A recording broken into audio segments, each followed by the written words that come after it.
반드시 합격하실 겁니다.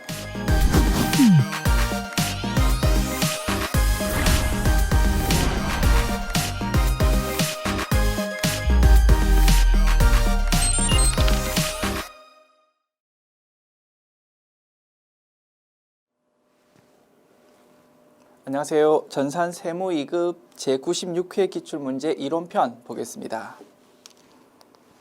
문제 1번 다음 중 재무회계에 관한 설명으로 적절하지 않은 것은 1번 재무제표에는 재무상태표, 손익계산서, 자본변동표, 현금흐름표, 주석이 있다. 그지요?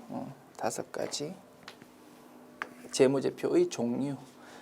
2번 자산과 부채는 원칙적으로 상계하여 표시하지 않는다. 총액으로 각각 기록한다고 했습니다.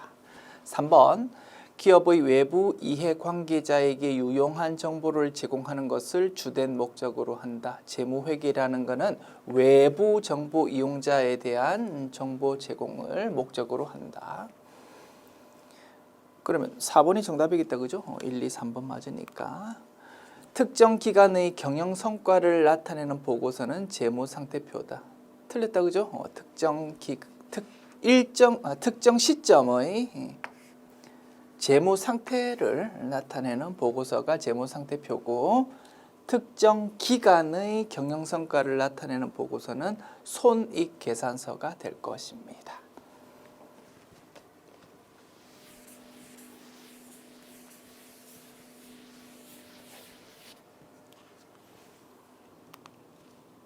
문제 2번 봅시다. 다음 중 재고자산에 대한 설명으로 틀린 것은 1번 재고자산이란 정상적인 영업 과정에서 판매를 목적으로 하는 자산을 말한다. 그지요?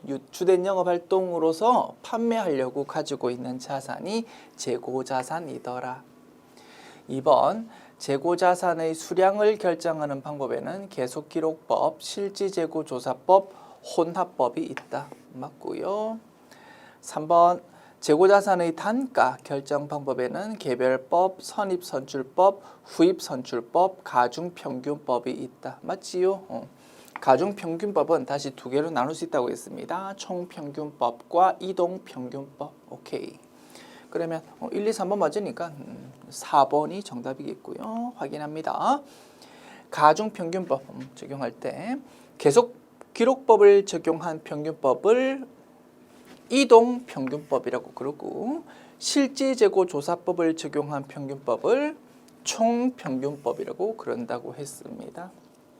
이동평균법은 출고될 때마다 그때마다 이동평균 단가를 구한다. 그지? 그거를 계속 기록법을 적용했을 때의 평균법이라고 부를 수 있다. 그와 달리 총평균법은 기말에 딱 한 번 평균 금액을 구한다. 그지? 그거를 실지재고조사법을 적용한 평균법이라고 부른다고 했었습니다.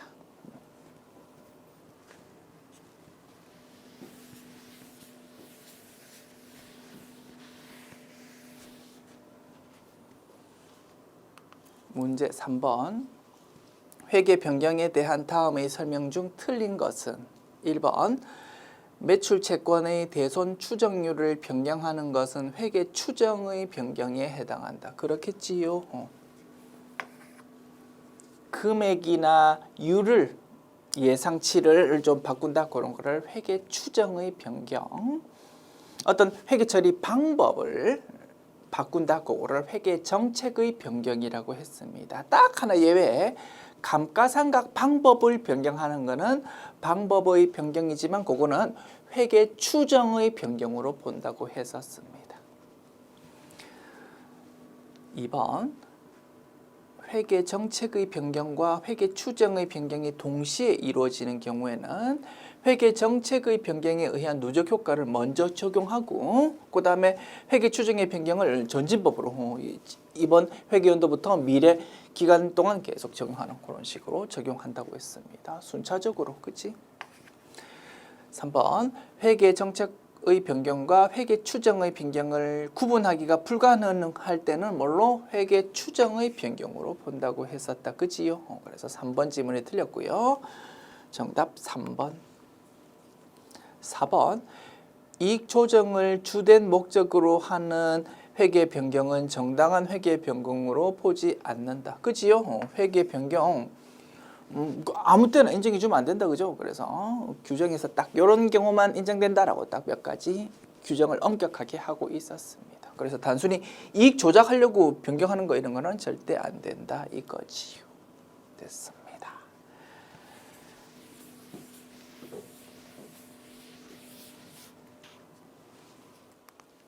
문제 4번 봅시다. 다음 중 자본에 대한 설명으로 틀린 것은 1번 자본은 자본금, 자본잉여금, 자본조정, 기타 포괄손익 누계액, 이익잉여금으로 구성된다. 그지요? 5가지로 나누어지더라. 2번 이익준비금은 자본잉여금에 속한다. 틀렸다. 그지요? 이익잉여금에 해당한다고 했습니다. 정답은 2번. 3번 자기주식 처분 손실은 자본조정에 속한다. 맞고요. 4번 주식 배당이 진행되어도 자본 총계에는 변화가 없다. 그지요? 매우 중요한 특징이었습니다. 주식 배당의 경우 차변의 미처분 이익잉여금 자본의 감소, 대변의 자본금 자본의 증가, 차변은 자본의 감소, 대변은 자본의 증가 그렇게 기록되니까 자본 총액에는 변동이 없는 것이다.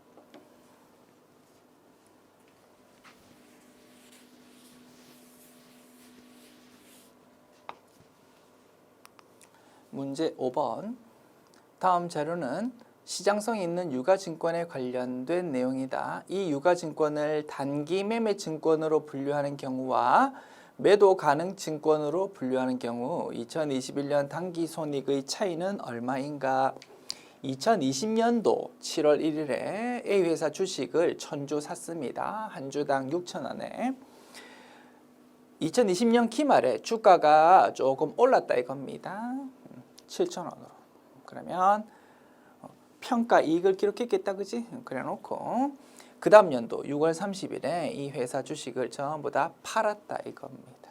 그러면 2021년도에 그 유가증권에 대한 처분 손익이 기록될 거다. 그지? 그런데 요 유가증권을 단기 매매증권으로 회계 처리했을 때랑 매도 가능 증권으로 회계 처리했을 때랑 차이가 있을 거다 이겁니다. 그 차이 금액을 계산해 보십시오 라는 문제고요. 자, 순식간에 다 구할 수 있겠지만 하나씩 차근차근 분석해 봅시다. 자, 단기 매매 증권으로 분류되었을 때 자, 2020년 말에 한 주당 1,000원씩 이익 받다. 그지? 1,000원 곱하기 1,000주 100만 원입니다. 차변에 단기 매매증권 100만 원 자산의 증가, 대변에 단기 매매증권 평가 이익 100만 원 수익의 증가를 회계 처리했을 거고요. X1년도에 X2년도에 2020년을 그냥 X1년이라고 부르고 2021년을 X2년이라고 부를게요. 자, X2년도에 이제 팔았습니다. X2년도에 그 주식을 그러면 차변에 돈 들어오고요. 현금으로 돈 들어왔다고 가정합시다. 현금으로 7,500 곱하기 1,000주. 난 이런 게 어렵더라. 계산이 7,500 곱하기 1,000 750만 원 돈 들어오고 대변에 단기 매매 증권이라는 자산의 감소 기록합니다. X1년 말에 얼마로 평가했습니까? 7,000원으로. 그러면 7,000원 곱하기 1,000주 700만 원이 감소한다 이겁니다. 자산이 감소하는데 700만 원 감소한다. 그래서 700만 원짜리를 750만 원에 처분했으니까 50만 원만큼 단기 매매 증권 처분 이익이 기록됩니다. 됐습니까? 단기 매매 증권의 경우 수익 50만 원 기록된다. 자, 이번에는 매도 가능 증권으로 회계 처리했을 때의 내용을 봅니다. 자, X1년도에 차변에 매도 가능 증권 자산의 증가, 대변에 매도 가능 증권 평가 이익 100만 원 주의합시다. 매도 가능 증권 평가 이익은 수익이 아니고 기타 포괄 손익 누계액에 해당하는 자본 계정이다 이겁니다. 그러다 보니까 X1년 말 재무 상태표를 보면 자산 쪽에 매도 가능 증권이라는 자산이 700만 원 기록되었었고, 자, 자본 쪽에 매도 가능 증권 평가 이익이라는 기타 포괄 손익 누계액이 기록된다 이겁니다. 대변으로 100만 원 회계 처리했던 거를 재무 상태표 오른쪽에 기록하려고 하다 보니까 플러스로 기록됩니다. 그래서 요 두 계정 과목을 차변으로 해처모여 시키면 애당초 취득 원가인 600만 원으로 귀결되더라 이거지요. 이러한 상황에서 이제 X2년도에 팔았다 이겁니다. 어떻게 회계 처리됩니까? 차변에 대변에, 자, 차변에 현금 750만 원 들어옵니다. 대변에 매도 가능 증권이라는 자산의 감소 기록합니다. 700만 원. 여기서 끝나면 안 되겠다, 그죠? 그에 딸려 있는 매도 가능 증권 평가 이익도 없앤다 이겁니다. 대변에 기록돼 있던, 대변에 플러스로 기록돼 있던 거를 없앤다고요? 차변에 기록하는 거지. 매도 가능 증권 평가 이익 100만 원. 그래서 순액으로 따지면 애당초 취득 원가 600만 원만큼이 작아지는 거다 이겁니다. 600만 원으로 애당초 취득했던 거를 750만 원에 팔았으니까 150만 원만큼이 이익 본 거고, 그게 처분 이익으로 기록된다. 그죠? 이렇게 양 경우를 분석했고, 그러면 단기 매매 증권일 때는 처분이익 50만 원인데 매도 가능 증권일 때는 처분이익 150만 원이니까 100만 원만큼 차이 있습니다 라고 답을 하면 될 겁니다. 하나씩 찬찬히 분석한 거고, 자, 이 문제의 핵심은 뭡니까? 처분 손익을 분석할 때 단기 매매 증권은 처분할 때 받은 돈이랑 단기 매매 증권이라는 자산 계정 과목 금액, 그지? 700만 원이랑 비교한다. 그와 달리 매도 가능 증권은 처분할 때 받은 돈이랑 매도 가능 증권이라는 자산 금액이 아니고 애당초 취득했을 때의 금액, 600만 원이라는 금액이랑 비교한다. 그것이 핵심이었다 이겁니다. 그 핵심만 알면 아주 빨리 금액 뽑아낼 수 있을 거고요. 그리고 결정적으로 100만 원이라는 차이는 따지고 보면 X1년도의 평가에 대한 회계 처리 때문에 손익이 차이가 나는 거였다 이겁니다. 단기 매매 증권의 경우에는 평가 이익을 수익으로 그냥 회계 처리했었어. 그럼 X1년도 경영성과에 반영되어 버렸다 이겁니다. 그와 달리 매도 가능 증권은 평가 이익이 기록되었지만 이거를 X1년도 손익계산서에 경영성과로 반영시킨 적이 없어.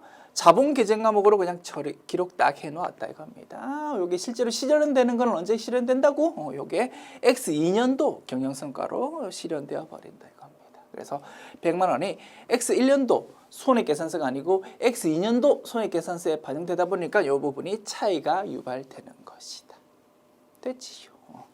매우 좋은 문제입니다. 핵심 포인트를 알고 있니를 물어보는 문제입니다. 핵심 포인트 안다면 구구절절 이렇게 분석할 필요 없다 그지? 문제 보자마자 100만 원 싹 뽑아낼 수 있을 거고 또 유사하게 출제될 겁니다. 됐습니다. 잘 개념 잡아 둡시다. 정답은 3번 지웁니다.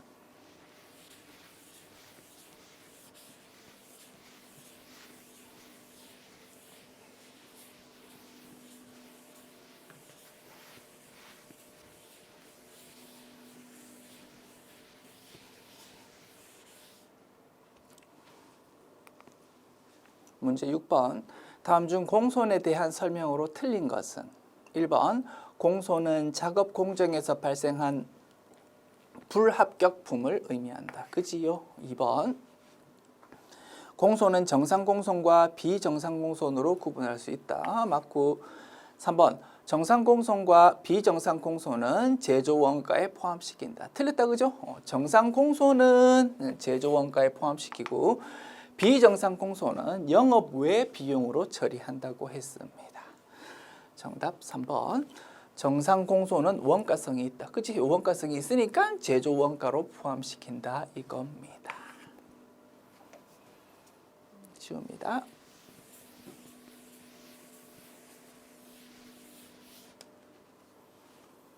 문제 7번. 다음의 자료는 주식회사 블루오션의 선박 제조와 관련하여 발생한 원가 자료이다. 유람선 B의 단기 총 제조 원가는 얼마인가? 단기 제조 간접비 발생액은 25만 원이고 회사는 직접 노무비를 기준으로 제조 간접비를 배부하고 있다. 실제 개별 원가 계산이다. 그지요? 개별 원가 계산입니다. 제조 간접비가 25만 원 생겼어. 요 제조 간접비는 직접 노무비 기준으로 배부한답니다. 직접 노무비 토탈 합계액이 50만 원이랍니다. 25만 원을 뿌릴 건데 요 50만 원이라는 요 금액 기준으로 뿌릴 거다 이겁니다. 그러면 배부율은 25만 원 나누기 50만 원 0.5가 될 겁니다.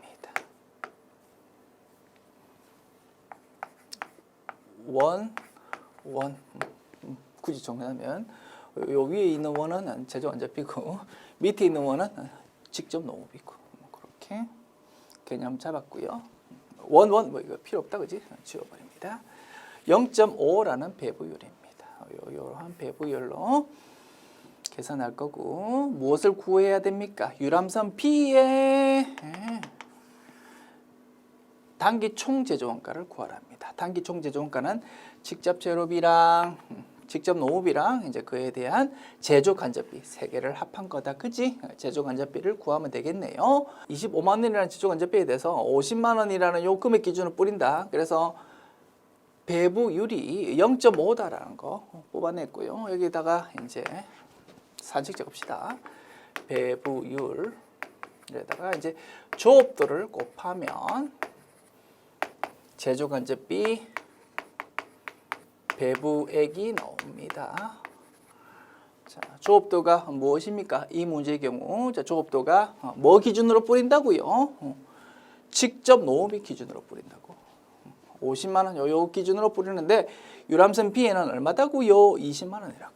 그러면 20만 원이라는 것이 조업도가 될 거고 그럼 0.5 곱하기 20만 원 10만 원이 될 겁니다.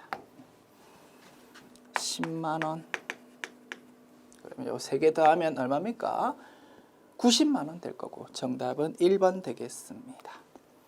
이런 거를 실제 개별 원가 계산이라고 불렀고 일반적으로 많이 출제되는 거는 정상 개별 원가 계산이다. 그지? 정상 개별 원가 계산일 경우에는 배부율을 실제 배부율이 아니고 예정 배부율을 사용하더라 이겁니다. 됐습니다. 이 문제는 정상이 아니고 실제 배부율로 그냥 바로 적용하는 문제였다.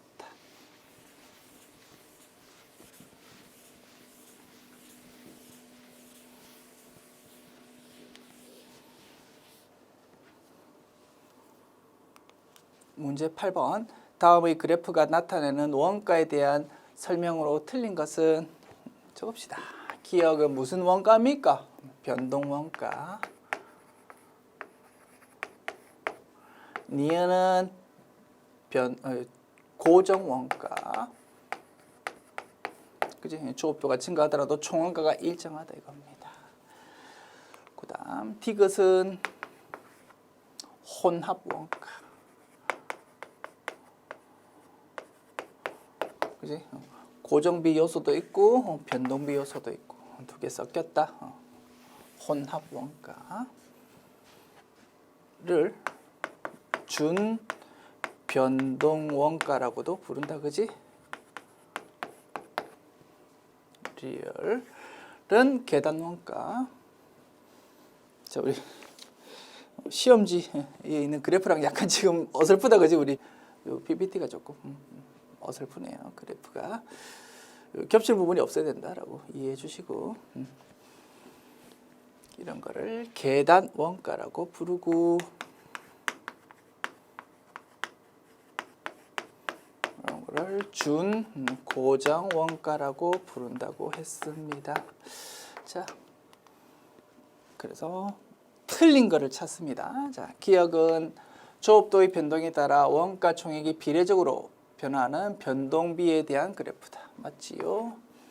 니은은 단위당 원가가 일정한 고정비에 대한 그래프다. 단위당 원가가 일정한 게 아니고 점점 감소한다. 그지? 총 원가가 일정하고 단위당 원가는 감소할 수밖에 없다. 그지요? 2번이 틀린 지문이고 3번 디귿은 변동원가와 고정원가가 혼합된 준변동원가에 대한 그래프다. 맞고 4번 리얼은 일정한 범위의 조업도 내에서는 일정한 금액이 발생하지만 그 범위를 벗어나면 원가 발생액이 달라지는 준고정비를 나타낸다. 맞습니다. 지웁니다.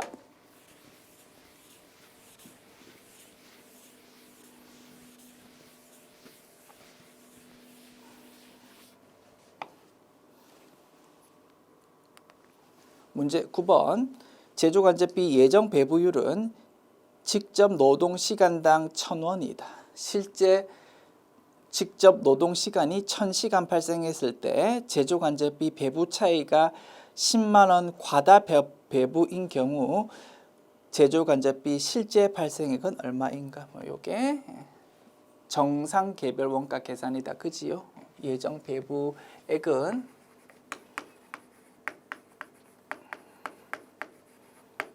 예정 배부율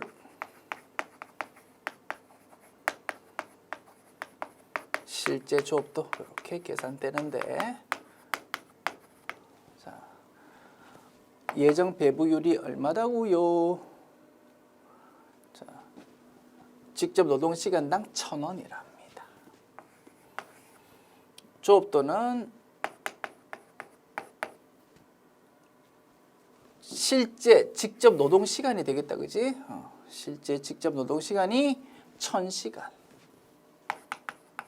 그러면 100만 원이 예정 배부 금액이 되겠네요. 요거랑 실제 발생액하고 비교하자 이겁니다. 실제 발생액이 이렇게 네모로 표시되고요. 100만 원이랑 네모랑 두 개 차이 비교해 보니까 배부 차이가 10만 원 과다 배부랍니다. 배부 금액이 더 크다 이겁니다. 그러면 실제 발생액은 얼마요?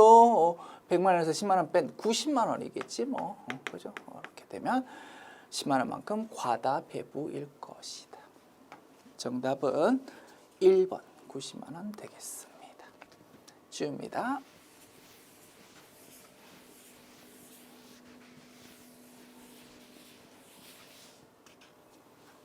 문제 10번 수선 부문과 동력 부문에 각각 60만 원, 63만 원의 부문 원가가 집계되어 있을 경우 아래의 자료를 바탕으로 성형 부문에 배부될 원가는 얼마인가? 직접 원가 배부법을 사용하는 것으로 가정한다. 직접 배부법이니까 서포트 부문 간에 주고받는 것을 전혀 고려하지 않는다 이겁니다. 수선 부문이 동력 부문 주는 거 있습니다. 이거 무시하자. 동력 부문에서 수선 부문으로 주는 거 있습니다. 무시하자 이거지. 그래놓고 서포트 부문이 제조 부문으로 주는 것만 고려해서 뿌린다. 자, 수선 부문에 얼마가 왔다고요? 60만 원. 그다음 동력 부문에 63만 원.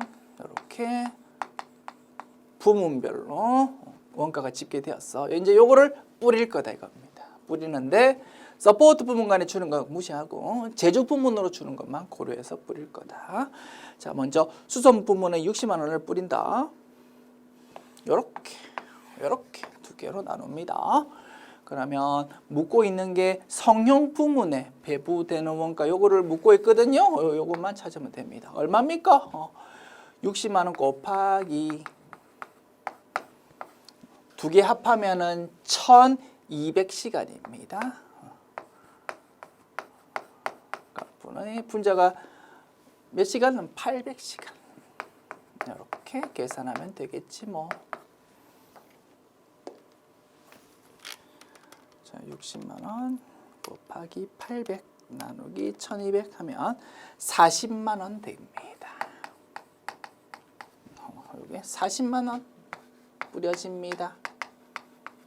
그 다음 동력 부문에서 이렇게 뿌리는 거 중에서 요 부분 성형 부문에 주는 거 뽑아 봅니다. 63만 원을 뿌리는데 비율이 요거 두 개 합하면은 9,100 플러스 3,500 하면 12600 킬로와트입니다. 그 다음에 분자는 9,100 킬로와트. 계산하면 63만 원 곱하기 63만 원 곱하기 9,100 나누기 12600 하면 455000 나옵니다. 455000. 요 두 개 합하면 얼마요? 855000이 정답이 되겠네요. 정답은 3번 지웁니다.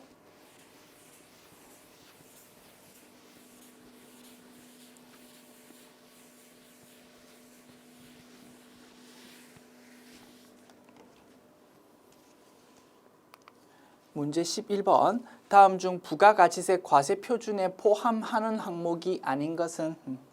과세표준에 포함하는 항목, 포함 안 하는 항목 그런 거 공부했다 그지? 재화의 수입에 대한 관세, 개별 소비세, 주세, 교육세, 농어촌 특별세 상당의 물건 수입할 때 물건값에서 이런 각종 세금을 붙인 거를 과세표준으로 해서 부가가치세가 계산된다고 했습니다. 할부 판매, 장기 할부 판매의 경우 이자 상당액, 이름은 이자지만 그 실제 성격은 물건값의 일부더라 그지? 그래서 과세표준에 포함한다고 했습니다. 3번 공급대가의 지급 지연으로 인해서 받는 연체 이자, 이자니까 부가가치세 과세 대상이 아니다 이겁니다. 그런 의미에서 과세표준에 포함하지 않는 항목이라고 공부했었다 그지? 3번이 정답. 4번 대가 일부로 받은 운송보험료, 산재보험료 대가 일부로 이미 포함이 돼 있잖아. 과세표준에 포함해야 된다. 자, 됐죠? 쉬웁니다.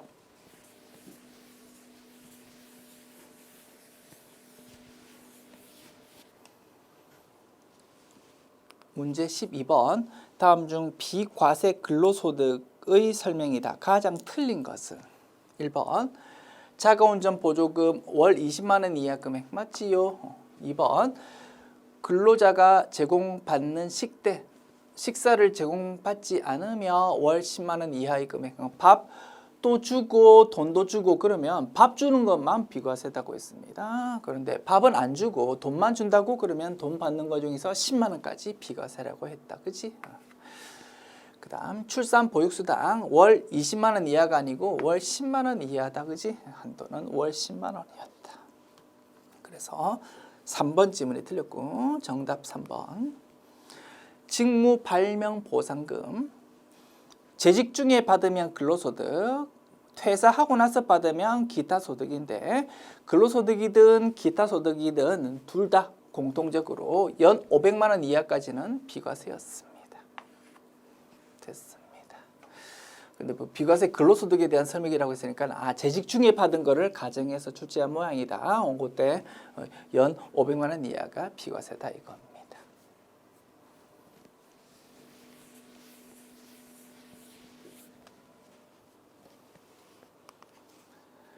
문제 13번 봅시다. 다음 재화의 간주 공급 중 세금 계산서의 발급이 가능한 경우는 어느 것인가? 정답은 1번 되겠다. 그지요? 판매 목적 타사합장 반출, 줄여서 직매장 반출이라고 부른다고 했습니다. 재화의 간주 공급에 해당하는 유형이 여러 개 있었다. 그지? 그 중에서 판매 목적 타사합장 반출은 다른 유형과 취지가 다르다고 했습니다.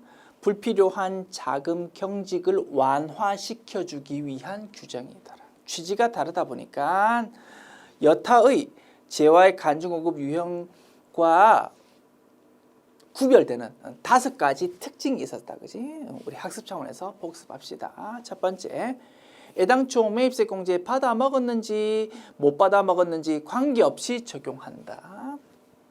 두 번째, 과세표준이 시가가 적용되는 게 원칙인데 이 유형만은 원가가 과세표준이다. 세 번째, 다른 유형들은 세금 계산서를 발급할 수가 없어. 그 성격상. 그와 달리 판매 목적 다사업장 완출은 반드시 세금 계산서 발급해야 된다라고 했습니다. 요게 출제된 거다 이겁니다. 네 번째 특징, 주사업장 총괄납부 사업자 단위 과세가 적용되고는 회사라면 자금 경직이 나타나지 않으니까 이 규정 적용할 수가 없다고 했습니다. 마지막 다섯 번째, 판매 목적 타사업장 반출이다 이겁니다. 즉 판매 목적으로 반출하는 거에만 적용되지 사용 소비하려고 반출하는 거에는 적용 안 된다라고 했습니다. 이렇게 다섯 가지 특징 학습 차원에서 다시 한번 복습해 보았습니다. 됐지요? 정답은 1번. 14번 소득세법에 따른 사업소득 필요경비에 해당하지 않는 것은? 자, 사업소득에 있어서 수익 개념을 총수입 금액이라고 부른다고 했고 비용을 필요경비라고 부른다고 했습니다. 그래서 회계에서 수익 빼기 비용이 당기 순이익이듯이 사업소득자의 경우 세금 계산할 때 총 수입 금액에서 필요경비 뺀 것이 소득 금액이 된다 이겁니다. 그래서 총 수익금으로 인정되는 거 안 되는 거, 필요경비로 인정되는 거 안 되는 거를 몇 가지 우리 전산 세무 2급 학습 범위 내에서 몇 가지 정리해 보았고 그 기본적인 논리는 법인세법의 세무조정과 똑같다 이겁니다. 그런데 우리가 전산세무 2급에서는 법인세 세무조정을 배우지 않다 보니까 전산세무 2급 범위 내에서 좀 정리할 만한 내용들만 좀 간략하게 중요한 것만 쭉쭉 뽑아서 공부했고요. 그 내용이 출제된 겁니다. 필요경비로 인정되지 않는 거를 찾아보십시오. 내용을 쭉 읽어보면서 우리가 공부했던 내용 가지고 열심히 풀고 넘어가면 됩니다. 출제 범위 벗어나는 내용입니다. 우리 전산세무 1급에서 법인세 세무조정 열심히 공부하거든요. 그거 공부하고 나면 이제 이 문제 풀 수 있을 건데 우리는 그런 법인세 세무조정을 공부하지 않았잖아, 그지? 그래서 아쉽게도 이 문제는 완벽하게 우리가 풀 수가 없어. 어떻게 하라고? 당황하지 말고 내가 알고 있는 지식 범위 내에서 내가 공부했던 내용만 가지고 열심히 자신감 있게 빨리 풀고 넘어가는 게 중요하다. 됐죠? 자, 문제 출제되었으니까 열심히 설명해 보겠습니다. 가볍게 들어보십시오. 이런 내용을 전산세무 1급 법인세 세무조정 때 공부하게 되구나. 자, 필요경비, 즉 회계로 따지면 비용으로 인정되지 않는 것을 한번 찾아보자입니다. 1번, 해당 사업에 직접 종사하고 있는 사업자의 배우자 급여랍니다. 자, 남편이 개인 사업자랍니다. 자, 신랑이 개인 사업자로서 장사하고 있는데 집사람이 실제로 도와주고 있다 이겁니다. 그 회사에서. 그러면 급여를 타갈 거다, 그지? 급여를 사업소득 금액 계산할 때 비용으로 처리했다 이겁니다. 장부에. 그거 세법적으로 비용으로 인정되겠습니까? 안 되겠습니까? 인정된다 이겁니다. 실제로 일을 하고 있잖아. 실무에서 문제가 되는 거는 실제로 일도 하지 않으면서 자신의 배우자, 자신의 아들, 딸, 자신의 사돈의 팔촌 이런 사람들 불러가지고 거짓부렁으로 비용 처리하는 그게 문제다 이겁니다. 지금은 실제로 일하고 있는데 그러면 비용 처리한다 이겁니다. 2번, 판매한 상품 또는 제품의 보관료, 포장비, 운반비를 비용으로 처리했답니다. 비용 인정되겠습니까? 안 되겠습니까? 비용 되지 뭐. 그래서 세법을 보면 필요경비로, 즉 회계로 따지면 비용이다, 그지? 비용으로 인정되는 거 해가지고 쭉 몇 가지 사례가 소개되어 있거든요. 그 중에 이런 게 있답니다. 당연하지, 그지? 그다음 운행 기록을 작성 비치한 업무용 승용차 관련 비용 중에서 업무 사용 비율에 해당하는 금액 복식부기 의무자랍니다. 이런 거 우리 공부한 적 없는데 세무조정, 법인세 세무조정에서 열심히 공부한다 이겁니다. 회사 이름으로 승용차를 가지고 있다고 이 부분에 대해서 비용으로 처리되려면 몇 가지 엄격한 요건이 필요하답니다. 그중에서 운행일지 같은 거 써가지고 업무에 쓴 거 맞다라는 거를 입증할 수 있어야 된답니다. 그렇게 입증이 되었거든요. 그러면 비용으로 인정한다 이겁니다. 4번 새마을금고에 지출한 기부금. 새마을금고에 기부했답니다. 기부라는 건 뭡니까? 업무와 관계없지만 공익 목적으로 돈을 사회에 좀 환원시키면 그거 예쁘다 그지? 그래서 뭐 세액공제를 적용한다든가 또는 사업 소득자의 경우 비용으로 인정해 준다 이겁니다. 그런데 어디 기부한 겁니까? 새마을금고에. 좀 냄새가 난다 그지? 이 세법에서 인정한다 안 한다? 안 한다 이겁니다. 기부금은 진짜 순수한 목적으로 기부해야 되는데 새마을금고에 기부한 거는 뭡니까? 우리 싸게 이자로 이 싼 이자로 좀 돈 좀 빌려주세요라는 의도가 좀 다분히 있다 이겁니다. 이런 거는 세법에서 인정 안 하는 기부금. 그래서 비용으로 인정 못한다가 결론입니다. 그래서 정답은 4번.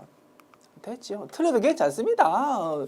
내가 알고 있는 지식 범위 내에 있어서 열심히 선택하고 넘어가면 되겠다.